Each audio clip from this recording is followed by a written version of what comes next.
Good afternoon, Fuel Chief fellows. Just a quick video for you guys today to briefly explain the differences between a fire resistant tank and a fire rated tank.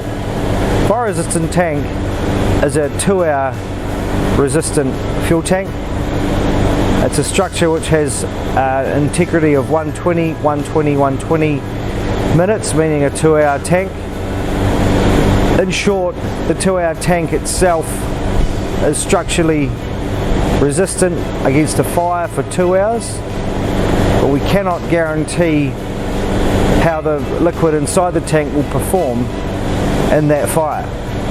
And that's where the difference is with the fire rated tank, and that's where the 4-hour fire rated tank comes into its own. It has a fire rating of 240, 240, 240, meaning 240 minutes, meaning 4 hours.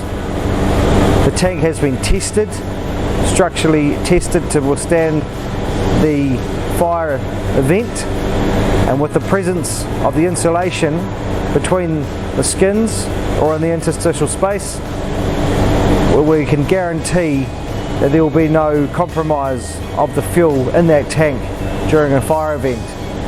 Now, you must always insist on a 4-hour fire rated tank if you want your site to be safe.